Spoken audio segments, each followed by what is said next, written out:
Welcome to the LeaderFIT vlog series, where we talk about getting leader fit for the work of leading inclusion, access, and equity. Now, if you've not had an opportunity to check out last year's vlog series called Closing Gaps by Opening Spaces, I invite you to check it out on the Coastal GLRS website because in that series, we talked about intentional and impactful leader shifts, and we explored what it looks like to have a mind shift around this work of leading for inclusion, access, and equity for all students, and in particular, our students with disabilities. Shifting from a singular approach to improving outcomes to a more holistic approach to improving outcomes. And so I invite you to check it out because once you've had a leader shift in your thinking, it will be time to get leader fit. So if you're ready to get leader fit, then let's jump right into our conversation. We're on the way.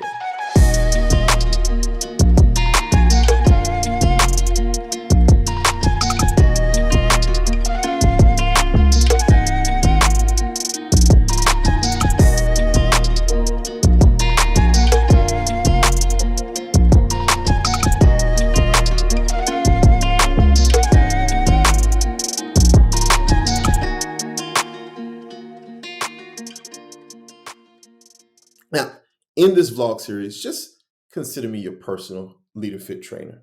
And my goal is to challenge you, encourage you, and equip you with specific leader moves designed to help you do three things: stay focused on the work, be intentional in prioritizing the work, and then tracking it on your calendar so you can work on the work and even measure your impact on teacher growth and student learning along the way.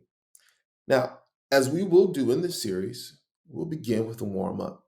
And I simply want to remind you of the Lead Embrace framework of drivers in design. Remember those drivers that support and the designs that sustain instructional excellence, those mighty eight. Right? First, remember the core four drivers: targeted times for thorough talks, TTE supplies, those templates, tools, and exemplars, PD for me, that professional development for my engagement, talking about that teacher that needs that support, and then coaching OT. And then you may remember the core four designs, right? The building capacity for our heads and our leads, the action plan GPS so we know where we're going, the logic of logistics, talking about the scheduling for impact, and then that culture of care, creating a restorative environment, a relational environment, a responsive environment. So now that we've identified those core four drivers and those core four designs that make up that framework, these are the things that help us prioritize our work. It's time now to get leader fit so we can actually work on the work. And we begin with coaching OT. Now, remember, coaching and observation of tier one instruction. So how do we get fit and stay fit so we can make an impact on instructional excellence for students with disabilities? Well, these first moves are simple and easy, and it aligns with our leader fit guide of being focused, intentional, and trackable. Leader move number one: schedule a minimum of 3 visits to co-taught classrooms during the week. Put it on your calendar and protect that time. Now, as you visit those classrooms, I want to challenge you to consider looking for and listening for evidence of student engagement, specially designed instruction, effective tier one instruction, and student learning.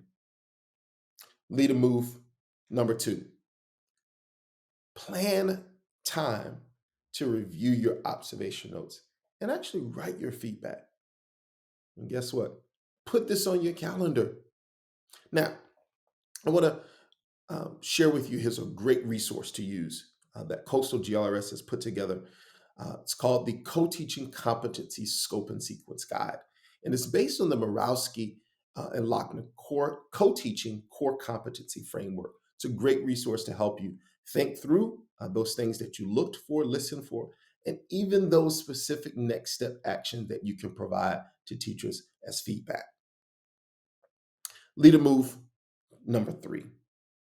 Schedule 3 feedback sessions with those 3 co-teaching teams to provide feedback and next steps.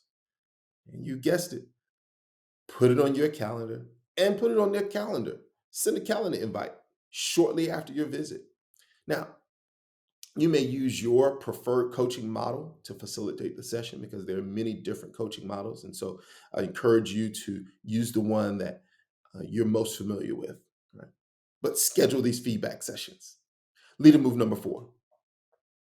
Schedule another visit to these same co-teaching teams next week to observe the implementation of those next step actions discussed. And here's really a powerful piece to this move. Track this feedback so you can do this next move that we're going to talk about as often as possible. Leader move number 5. Celebrate their growth and their impact on student learning. Do it publicly and privately. Let them know that they are crushing it. Now, for you experienced leaders, here's one more move to keep you strong.